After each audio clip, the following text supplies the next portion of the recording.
ವಿದ್ಯಾರ್ಥಿ ಮಿತ್ರರೇ, ಈ ಆನ್ಲೈನ್ ವಿಡಿಯೋ ಕಾರ್ಯಕ್ರಮಕ್ಕೆ ನಿಮ್ಮನ್ನೆಲ್ಲ ಸ್ವಾಗತ ಮಾಡ್ತಾ ಇವತ್ತಿನ ತರಗತಿಯಲ್ಲಿ 10ನೇ ತರಗತಿ ಸಮಾಜ ವಿಜ್ಞಾನದಲ್ಲಿ ಇತಿಹಾಸ ವಿಭಾಗದಲ್ಲಿ ಬರತಕ್ಕಂಥ ಕರ್ನಾಟಕದಲ್ಲಿ ಬ್ರಿಟಿಷ್ ಆಳ್ವಿಕೆಯ ಪ್ರತಿರೋಧಗಳ ಬಗ್ಗೆ ನಾವು ಇವತ್ತು ತಿಳ್ಕೊಳ್ಳೋಣ. ಈಗ ಕರ್ನಾಟಕದಲ್ಲಿ ಬ್ರಿಟಿಷ್ ಆಳ್ವಿಕೆಯ ಪ್ರತಿರೋಧಗಳಲ್ಲಿ ಸಾಕಷ್ಟು ಜನರ ಬಂಡಾಯ ದಂಗೆಗಳನ್ನು ನಾವು ಇದುವರೆಗೂ ತಿಳ್ಕೊಂಡ್ವಿ. ಈಗ ನಾವು ಹಲಗಲಿಯ ಬೇಡರ ದಂಗೆಯ ಬಗ್ಗೆ ತಿಳ್ಕೊಳ್ಳೋಣ.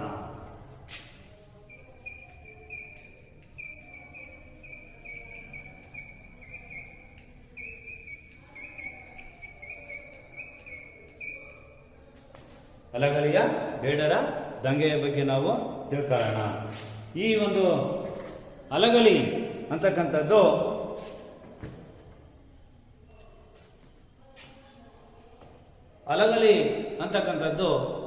ಬಾಗಲಕೋಟೆ ಜಿಲ್ಲೆಯಲ್ಲಿ ಮುಧೋಳ ತಾಲೂಕಿನಲ್ಲಿ ಕಂಡುಬರ್ತದೆ. ಇದೆ ಆ ಬಾಗಲಕೋಟೆ ಜಿಲ್ಲೆ ಮುಧೋಳ ತಾಲೂಕಿನಲ್ಲಿ ಹಲಗಲಿ ಎಂಬುದು ಒಂದು ಸಣ್ಣ ಊರು. ಬಾಗಲಕೋಟೆ ಜಿಲ್ಲೆ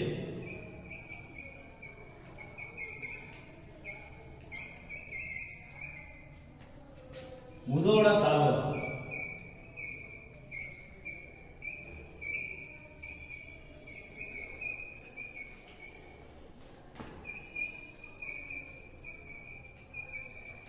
ಬಾಗಲಕೋಟೆ ಜಿಲ್ಲೆ ಮುಧೋಳ ತಾಲೂಕಿನಲ್ಲಿ ಈ ಒಂದು ಊರಿದೆ. ಇದೊಂದು ಸಣ್ಣ ಊರು. ಈ ಹಲಗಲಿ ಅಂತಕ್ಕಂಥದ್ದು ಹಿಂದೆ ಅಂದರೆ ಪ್ರಾಚೀನ ಕಾಲದಲ್ಲಿ ಅಥವಾ ಹಿಂದಿನ ಕಾಲದಲ್ಲಿ ಇದು ಮುಧೋಳ ಸಂಸ್ಥಾನಕ್ಕೊಳಪಟ್ಟಿತ್ತು. ಹಿಂದಿನ ಕಾಲದಲ್ಲಿ ಇದು ಮುಧೋಳ ಸಂಸ್ಥಾನಕ್ಕೆ ರಾಜರುಗಳ ಕಾಲದಲ್ಲಿ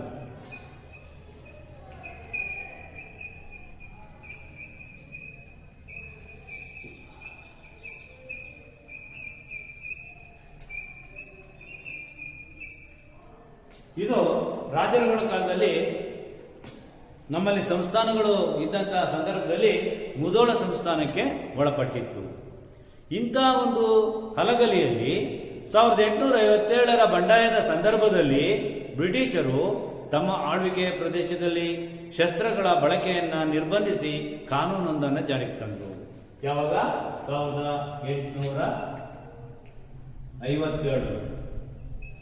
1857ರಲ್ಲಿ ಈ ಹಲಗಲಿ ಅಂತಕ್ಕಂಥದ್ದು ಬ್ರಿಟಿಷರ ಆಳ್ವಿಕೆಗೆ ಒಳಗಾಗಿದ್ದಂಥ ಭಾರತದ ಅಥವಾ ಕರ್ನಾಟಕದ ಒಂದು ಊರು. ಆ ಊರಿನಲ್ಲಿ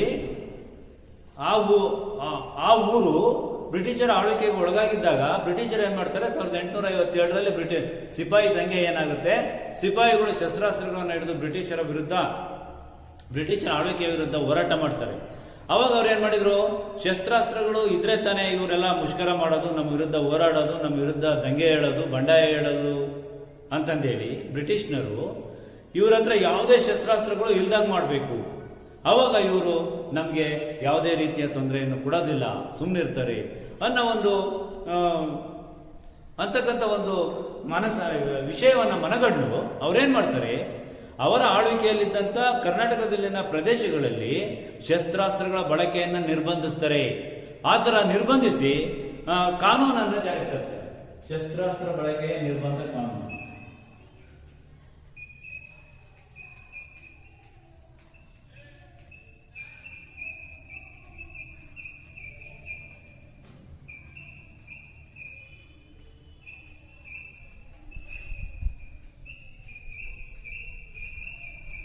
ಕಾನೂನನ್ನು ಜಾರಿಗೆ ತರ್ತಾರೆ.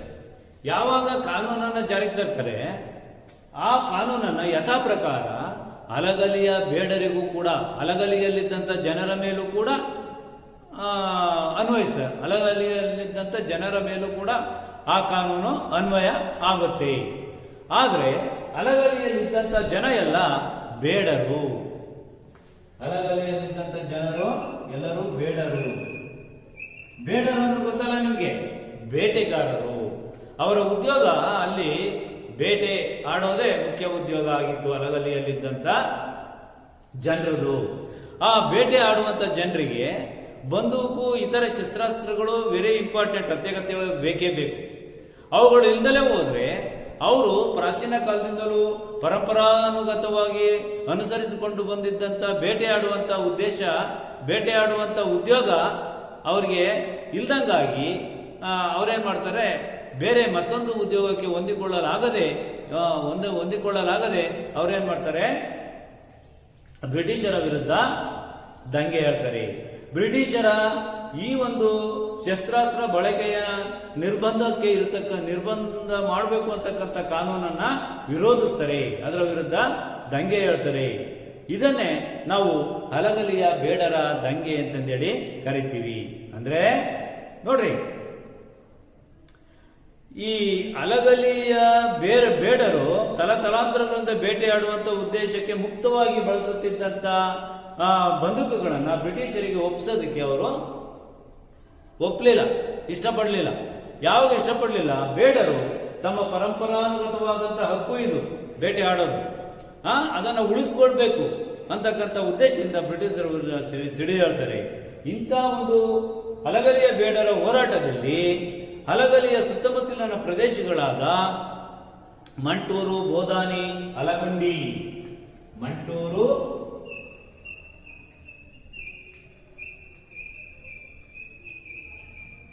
ಬೋದಾನಿ, ಇವೆಲ್ಲ ಅಲಗಂಡಿ, ಇವೆಲ್ಲ ಅಲಗಲಿಯ ಸುತ್ತಮುತ್ತ ಇದ್ದಂತ ಸಣ್ಣ ಸಣ್ಣ ಗ್ರಾಮಗಳು. ಅಲ್ಲೆಲ್ಲ ಇದ್ದವರು ಕೂಡ ಎಲ್ಲ ಬೇಟೆಯಾಡುವಂತ ಜನರೇ. ಅವರೆಲ್ಲರೂ ಕೂಡ ಅಲಗಲಿಯ ಬೇಡರ ದಂಗೆಗೆ ಸಪೋರ್ಟನ್ನ ಮಾಡ್ತಾರೆ. ಆದ್ರೂ ಕೂಡ ಇವರ ಬಂಡಾಯವನ್ನು ಹತ್ತಿಕ್ಬೇಕು ಅಂತಂದೇಳಿ ಬ್ರಿಟಿಷರು ಅವರ ಕಾನೂನು ಗೊತ್ತಲ್ಲ, ನಿಮ್ಗೆಲ್ಲ ಗೊತ್ತಿದೆ. ಅವ್ರ ಕಾನೂನು ಮಾಡಿದ್ಮೇಲೆ ಅದನ್ನ ಯಶಸ್ವಿಗೊಳಿಸೇ ತಿರ್ತಾರೆ. ಯಾಕಂದ್ರೆ ಅವರು ಇಲ್ಲ ಅಂತಂದ್ರೆ ಅವರು ಈ ದೇಶದಲ್ಲಿ ಇರೋದಕ್ಕೆ ಸಾಧ್ಯ ಆಗುವುದಿಲ್ಲ ಅಂತಂದೇಳಿ ಅವ್ರಿಗೆ ಗೊತ್ತಿರುತ್ತೆ. ಅದಕ್ಕೋಸ್ಕರ ಅವ್ರೇನ್ ಮಾಡ್ತಾರೆ, ಆ ಅಲಗಲಿಯಲ್ಲಿದ್ದಂತ ಅಲಗಲಿಯಲ್ಲಿ ದಂಗೆ ಏನು ಮಾಡ್ತಿರ್ತಾರೆ, ಹೋರಾಟ ಮಾಡ್ತಿರ್ತಾರೆ ಅಂತ ಜನರ ಮೇಲೆ ಸೈನ್ಯ ತೆಗೆದುಕೊಂಡು ಹೋಗಿ ಯುದ್ಧ ಮಾಡಿ, ಸೈನ್ಯ ತೆಗೆದುಕೊಂಡು ಹೋಗ್ಬಿಟ್ಟು ಶಸ್ತ್ರಾಸ್ತ್ರಗಳಿಂದ ಅವರ ಎಲ್ಲ ವಿರೋಧಿ ಚಟುವಟಿಕೆಗಳನ್ನು ಹತ್ತಿಕ್ಕೋದಕ್ಕೆ ಪ್ರಯತ್ನ ಮಾಡ್ತಾರೆ. ಹೀಗಾಗಿ ಬ್ರಿಟಿಷರ ಸೈನ್ಯ ಅಲಗಲಿಗೆ ತಲುಪಿ ಬಂಡಾಯ ಎತ್ತಿದ್ದಂತ ಬೇಡರನ್ನ ಏನ್ ಮಾಡ್ತಾರೆ, ನಿರ್ದಾಕ್ಷಿಣ್ಯವಾಗಿ ಹತ್ತಿಕ್ಕಿ ಏನ್ ಮಾಡ್ತಾರೆ, ಆ ದಂಗೆಯನ್ನ ಅಡಗಿಸ್ತಾರೆ. ಅಷ್ಟೇ ಅಲ್ಲ, ಆ ದಂಗೆಯಲ್ಲಿ ಏನು ಸೆರೆ ಹಿಡಿತಾರೆ ಅಂತ ಒಂದು ಹೋರಾಟಗಾರರನ್ನ ಗಲ್ಲಿಗೂ ಕೂಡ ಏರಿಸ್ತಾರೆ. ಇದಿಷ್ಟು ಅಲಗಲಿಯ ಬೇಡರ ದಂಗೆ. ಇಷ್ಟು ದಂಗೆಗಳು ಕರ್ನಾಟಕದಲ್ಲಿ ಏನಾಗ್ತವೆ, ಬ್ರಿಟಿಷರ ಆಳ್ವಿಕೆಯ ವಿರುದ್ಧ ಹೋರಾಟ ಆಗ್ತವೆ. ಇಲ್ಲಿಗೆ ಕರ್ನಾಟಕದಲ್ಲಿ ಬ್ರಿಟಿಷ್ ಆಳ್ವಿಕೆಗೆ ಯಾರ್ಯಾರು ಹೇಗೆ ಪ್ರತಿರೋಧವನ್ನು ವ್ಯಕ್ತಪಡಿಸಿದ್ರು ಅಂತಕ್ಕಂಥದ್ದು ಇದುವರೆಗೂ ತಿಳ್ಕೊಂಡ್ರಿ. ಈಗ ಇದೇ 10ನೇ ತರಗತಿ ಇತಿಹಾಸದಲ್ಲಿ ಈಗ ಆಯ್ತು. ಇದೇ 10ನೇ ತರಗತಿ ಸಮಾಜ ವಿಜ್ಞಾನದಲ್ಲಿ ಕಂಡು ಬರ್ತಕ್ಕಂಥ ರಾಜ್ಯಶಾಸ್ತ್ರದಲ್ಲಿ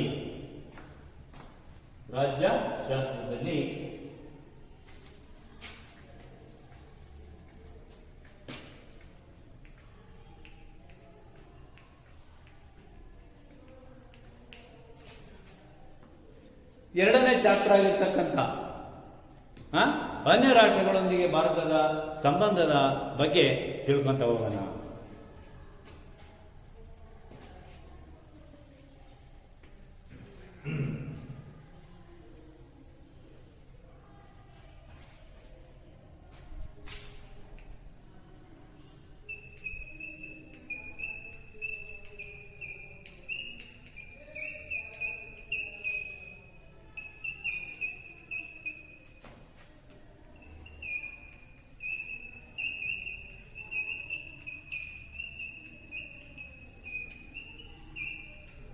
ಅನ್ಯ ರಾಷ್ಟ್ರಗಳ ಬಗ್ಗೆ ಭಾರತದ ಸಂಬಂಧದ ಬಗ್ಗೆ ತಿಳ್ಕೊಂತ ಹೋಗೋಣ.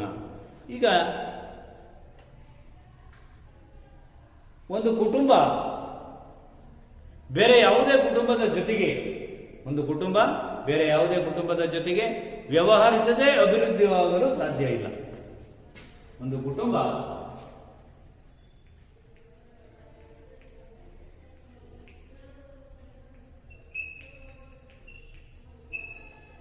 ಬೇರೆ ಯಾವುದೇ ಕುಟುಂಬದೊಂದಿಗೆ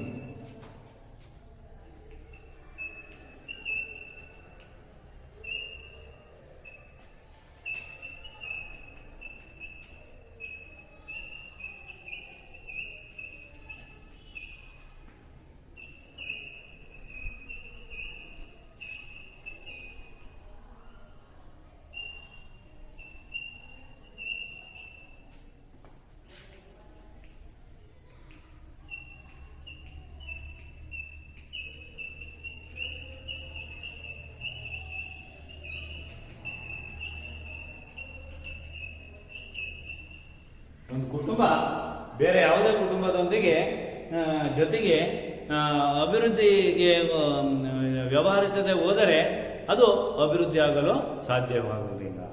ಅದೇ ರೀತಿ ಒಬ್ಬ ವ್ಯಕ್ತಿ ಅವನೊಬ್ಬನೇ ಯಾರ ಹತ್ರನೂ ಯಾವುದೇ ಸಹಕಾರ ಇಲ್ಲದೆ ಅಭಿವೃದ್ಧಿ ಆಗೋಕ್ಕೆ ಸಾಧ್ಯ ಇಲ್ಲ. ಹಾಗೆಯೇ ಈ ಪ್ರಪಂಚದಲ್ಲಿ ಒಂದು ರಾಷ್ಟ್ರ ಬೇರೆ ರಾಷ್ಟ್ರಗಳ ಜೊತೆ ವ್ಯವಹರಿಸದೆ ಹೋದರೆ, ಉತ್ತಮ ಸಂಬಂಧವನ್ನು ಹೊಂದದೆ ಹೋದರೆ ಅಭಿವೃದ್ಧಿ ಆಗಲು ಸಾಧ್ಯವಿಲ್ಲ. ನೋಡಿ ಹೇಗೆ ಒಂದಕ್ಕೊಂದು ಇವು ಲಿಂಕ್ ಆಗಿದೆ. ಒಂದು ರಾಷ್ಟ್ರ ಬೇರೆ ಯಾವುದೇ ರಾಷ್ಟ್ರದೊಂದಿಗೆ ವ್ಯವಹರಿಸದೆ ಹೋದ್ರೆ, ಸಂಬಂಧ ಇಟ್ಕೊಂಡಲೇ ಹೋದ್ರೆ ಅಭಿವೃದ್ಧಿ ಆಗಲಿಕ್ಕೆ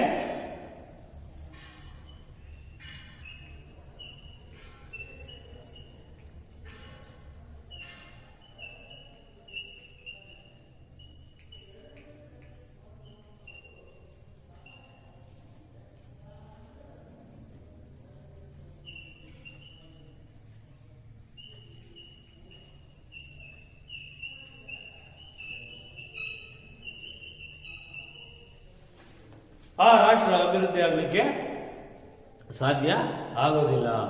ಅದೇ ರೀತಿ ಪ್ರಸ್ತುತದ ಜಾಗತೀಕರಣ ಮತ್ತು ಆಧುನೀಕರಣದ ಯುಗದಲ್ಲಿ, ಅಂದ್ರೆ ಇವತ್ತಿನ ಜಾಗತೀಕರಣ ಆಧುನೀಕರಣದ ಯುಗದಲ್ಲಿ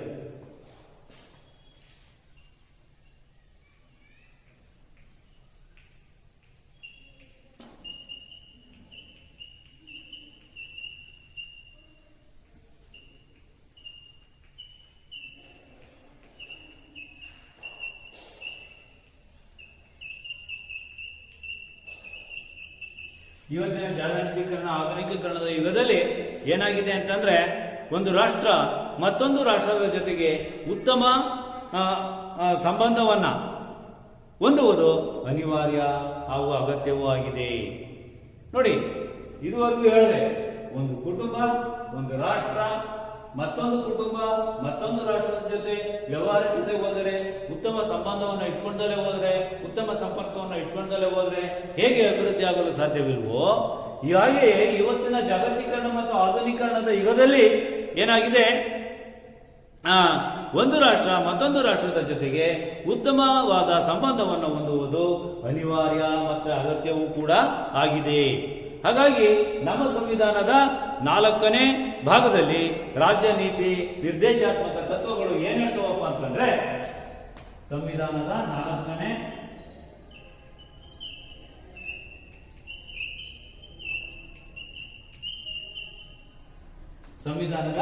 4ನೇ ಭಾಗದಲ್ಲಿ 4ನೇ ವಿಧಿ, ನಮ್ಮ ಸಂವಿಧಾನದ 4ನೇ ಭಾಗದಲ್ಲಿ ರಾಜ್ಯ ನೀತಿ ನಿರ್ದೇಶಾತ್ಮಕ ತತ್ವಗಳು ಇದಾವೆ. ಆ ತತ್ವಗಳು ಏನ್ ಹೇಳ್ತವೆ ಅಂತಂದ್ರೆ, ವಿಧಿ 51ರಲ್ಲಿ ಅಂತಾರಾಷ್ಟ್ರೀಯ ಶಾಂತಿ ಮತ್ತು ಸೌಹಾರ್ದತೆಯನ್ನು ಕುರಿತು ತಿಳಿಸಿದೆ. ಸಂವಿಧಾನದ 4ನೇ ಭಾಗದಲ್ಲಿ ವಿಧಿ 51ರಲ್ಲಿ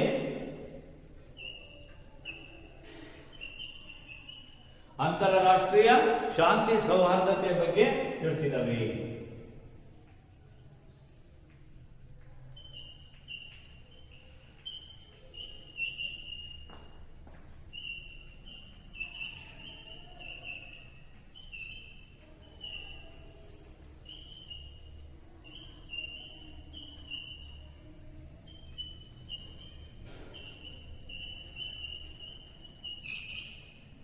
ಶಾಂತಿ ಸೌಹಾರ್ದತೆಯ ಬಗ್ಗೆ ತಿಳಿಸಿದ್ದಾರೆ.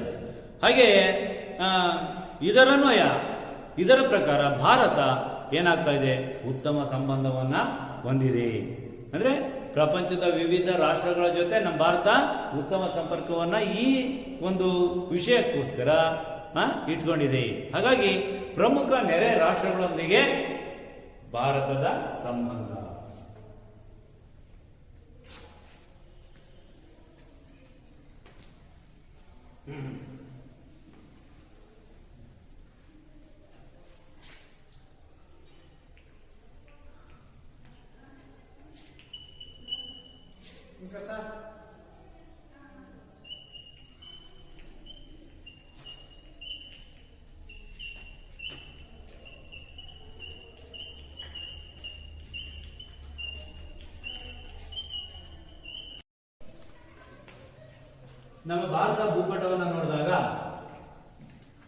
ನಮ್ಮ ಭಾರತದ ಭೂಪಟವನ್ನು ನೋಡಿದಾಗ ಭಾರತದ ಈಶಾನ್ಯ ಭಾಗದಲ್ಲಿ ಇರುವಂತ ಅತ್ಯಂತ ಬೃಹತ್ ಪ್ರಮಾಣದ ಭೌಗೋಳಿಕ ಪ್ರದೇಶ ಹೊಂದಿರತಕ್ಕಂಥ ದೇಶವೇ ಚೀನಾ ದೇಶ ಆಗಿದೆ. ಇಲ್ಲಿದೆ ಭಾರತದ ಭೂಪ್ರದೇಶ. ಇದು ಭಾರತ ಅಂತ ಇಟ್ಕೊಂಡ್ರೆ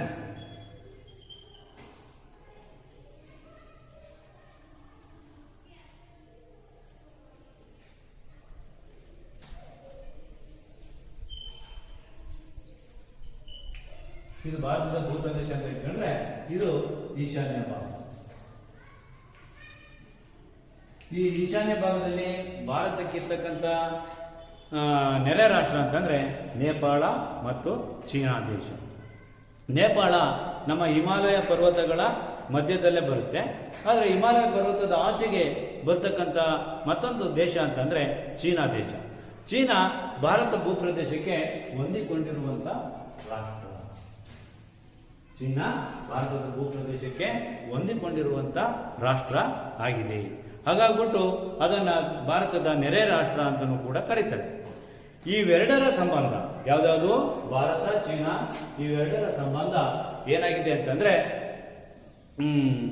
ಸಿಂಧೂ ಬಯಲಿನ ಮೆಸೊಪಟೋಮಿಯಾ ನಾಗರಿಕತೆ, ಸಿಂಧೂ ಬಯಲಿನ ನಾಗರಿಕತೆ ಮತ್ತು ಮೆಸೊಪಟೋಮಿಯಾ ನಾಗರಿಕತೆಯ ಕಾಲದಿಂದಲೂ ಕೂಡ ಇವೆರಡರ ನಡುವಿನ ಸಂಬಂಧವನ್ನು ನಾವು ಗುರುತಿಸಬಹುದು. ಯಾವ ಯಾವ ನಾಗರಿಕತೆ ಕಾಲದಿಂದ ಗುರುತಿಸಬಹುದು? ಸಿಂಧೂ ಬಯಲಿನ ನಾಗರಿಕತೆ,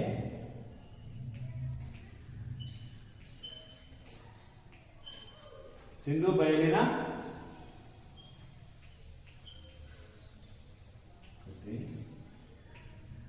ಮೆಸೊಪಟೋಮಿಯಾ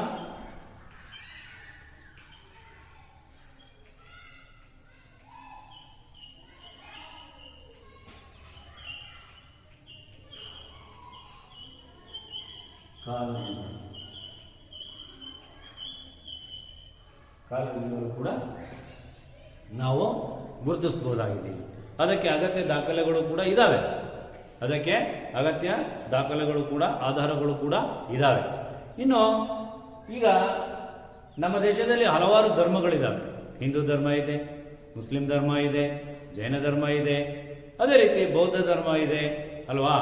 ಅಂತ ಬೌದ್ಧ ಧರ್ಮ ಹುಟ್ಟಿದ್ದೆಲ್ಲಪ್ಪ ಅಂತಂದ್ರೆ ಎಲ್ಲೆಡ್ರಿ ನಮ್ಮ ಭಾರತದಲ್ಲಿ ಈ ಬೌದ್ಧ ಧರ್ಮ ಹುಟ್ಟಿ ಪ್ರಾಚೀನ ಕಾಲದ ಸಂಬಂಧವನ್ನ ಹುಟ್ಟಿದೆ.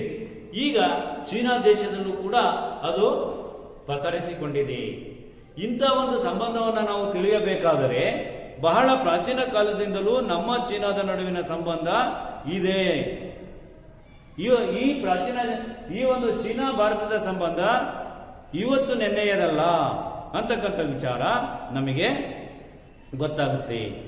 ಭಾರತದಲ್ಲಿನ ರಾಜರುಗಳು ಅಷ್ಟೇ ಅಲ್ಲ, ಭಾರತದಲ್ಲಿನ ರಾಜರುಗಳು ಚೀನಾದ ಹಲವು ರಾಜವಂಶಗಳೊಂದಿಗೆ ವ್ಯಾಪಾರ ಮತ್ತು ವ್ಯವಹಾರದ ಸಂಪರ್ಕವನ್ನು ಇಟ್ಕೊಂಡಿದ್ರು ಅಂತಕ್ಕಂಥ ವಿಚಾರಗಳು ಕೂಡ ಇವತ್ತು ಆ ಆಧಾರಗಳಲ್ಲಿ ಇದಾವೆ.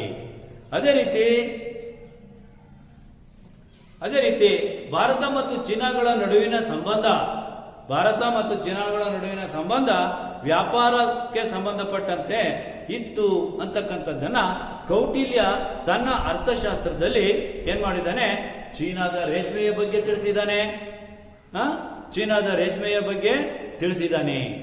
ಅಷ್ಟೇ ಅಲ್ಲ, ಈ ರೀತಿ ಐತಿಹಾಸಿಕ ಸಂಬಂಧವನ್ನ ನಮ್ಮ ಭಾರತ ಮತ್ತು ಚೀನಾ ಹೊಂದಿದ್ರೂ ಕೂಡ ಏನಾಗಿದೆ ಅಂತಂದ್ರೆ ಇಲ್ಲಿ ಭಾರತ ಮತ್ತು ಚೀನಾ ರಾಷ್ಟ್ರಗಳು ಈ ಐತಿಹಾಸಿಕ ಸಂಬಂಧವನ್ನು ಹೊಂದಿದ್ರೂ ಕೂಡ ತಾವು ಸಾರ್ವಭೌಮ ರಾಷ್ಟ್ರಗಳು ಆದ ಮೇಲೂ ಕೂಡ, ರಾಷ್ಟ್ರಗಳಾಗಿ ಉದಯಿಸಿದ ನಂತರವೂ ಕೂಡ ಪಂಚಶೀಲ ತತ್ವಗಳನ್ನ ಅಳವಡಿಸಿಕೊಳ್ಳುವುದರ ಮೂಲಕ ಆ ಎರಡು ರಾಷ್ಟ್ರಗಳ ಸಂಬಂಧವನ್ನು ವೃದ್ಧಿಸಲು ಅನೇಕ ಪ್ರಯತ್ನಗಳನ್ನ ನಡೆಸಲಾಗಿತ್ತು. ಅದರ ಜೊತೆಗೆ 1962ರಲ್ಲಿ ಟಿಬೆಟ್ ಒಪ್ಪಂದ, 1962ರಲ್ಲಿ ಟಿಬೆಟ್ ವಿವಾದ ಉಲ್ಬಣಗೊಂಡಿದ್ರಿಂದ ಈ ಟಿಬೆಟ್ ವಿವಾದ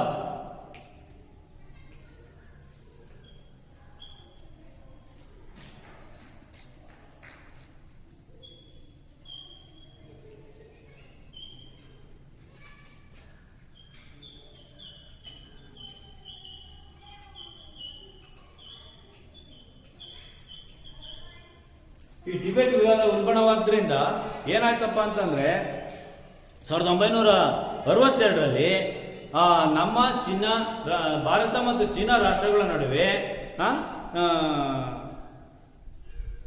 ನಡುವಿನ ಒಂದು ಸಂಬಂಧದಲ್ಲಿ ಏನಾಗಿದೆ, ಗಡಿ ಸಮಸ್ಯೆ ಅಂತಕ್ಕಂಥದ್ದು ಉಲ್ಬಣಗೊಂಡಿದೆ.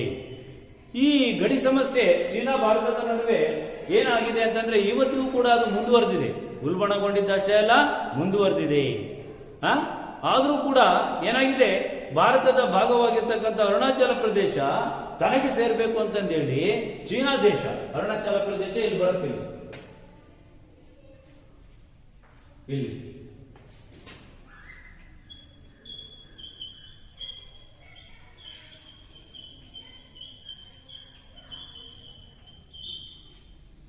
ತನಗೆ ಸೇರ್ಬೇಕು, ನಮ್ಮ ದೇಶಕ್ಕೆ ಸೇರ್ಬೇಕು ಅಂತಂದೇಳಿ ಚೀನಾ ದೇಶ ನಮ್ಮ ಭಾರತದ ಮೇಲೆ, ಭಾರತಕ್ಕೆ ಪ್ರತಿಪಾದನೆ ಮಾಡಿಕೊಂಡು ಭಾರತದಲ್ಲಿ ಆ ಅರುಣಾಚಲ ಪ್ರದೇಶವನ್ನು ವಶಪಡಿಸಿಕೊಳ್ಳಕ್ಕೆ ಹವಣಿಸ್ತಾ ಇದೆ.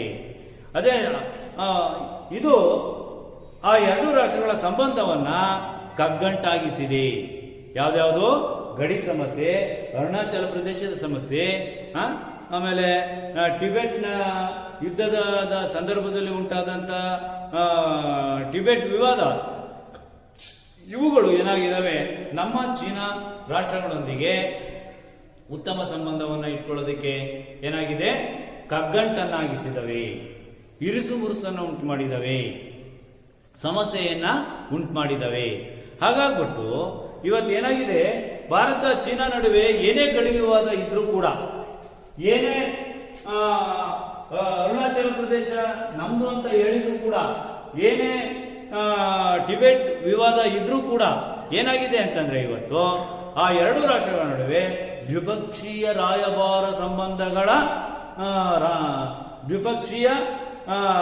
ರಾಯಭಾರ ಸಂಬಂಧಗಳು ನಿರಂತರವಾಗಿ ಮುಂದುವರೆದಿದ್ದಾವೆ. ಅಷ್ಟೇ ಅಲ್ಲ, ನಾನು ಈಗಾಗಲೇ ತಿಳಿಸಿದ ಪ್ರಕಾರ ಪಂಚಶೀಲ ತತ್ವಗಳು ಏನು, ಚೀನಾ ಮತ್ತೆ ಭಾರತ ಸ್ವತಂತ್ರಗೊಂಡ ಮೇಲೆ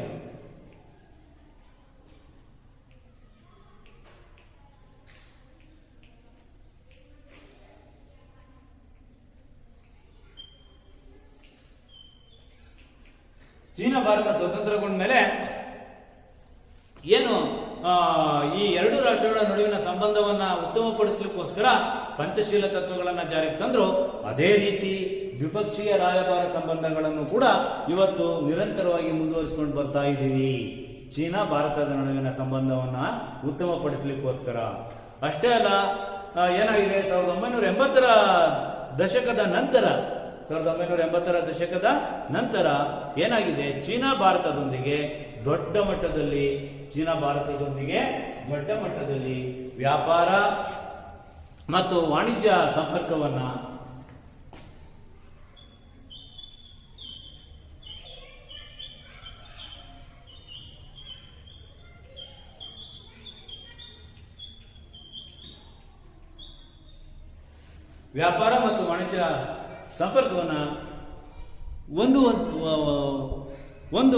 ಹೊಂದಿರುವ ರಾಷ್ಟ್ರ ಆಗಿದ್ದಾವೆ ಭಾರತ ಚೀನಾ. ಅದೇ ರೀತಿ ಇಂದು ಎರಡೂ ರಾಷ್ಟ್ರಗಳ ಸಂಬಂಧ ಇದು ಅಂದ್ರೆ ಈ ವ್ಯಾಪಾರ ವಾಣಿಜ್ಯ ಮತ್ತೆ ರಾಯಭಾರ ಸಂಬಂಧಗಳು ಈ ಎರಡೂ ರಾಷ್ಟ್ರಗಳ ಸಂಬಂಧವನ್ನ ಗಟ್ಟಿಗೊಳಿಸುವಲ್ಲಿ ಯಶಸ್ವಿಯಾಗಿದ್ದಾವೆ. ಮಕ್ಕಳೇ, ಇದುವರೆಗೂ ಮಾಡಿದ ಪಾಠದ ಮೇಲೆ ಕ್ವಶನ್ ಹೋಮ್ವರ್ಕ್ ತಗೊಳ್ಳಿ. ಈಗ ಒಂದನೇ ಕ್ವಶನ್ ಹೋಮ್ವರ್ಕ್, ಹಲಗಲಿಯ ಬೇಡರ ದಂಗೆಯನ್ನ ವಿವರಿಸಿ. ಹಲಗಲಿಯ ಬೇಡರ ದಂಗೆಯನ್ನ ವಿವರಿಸಿ.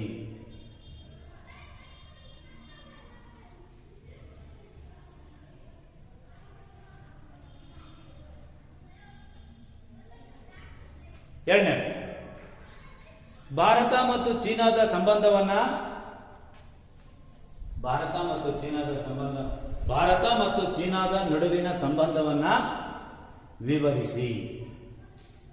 ಇಷ್ಟಿರ್ಲಿ ಮಕ್ಕಳ, ನೆಕ್ಸ್ಟ್ ಪೀರಿಯಡ್ ಅಲ್ಲಿ ಕಂಟಿನ್ಯೂ ಮಾಡಿ.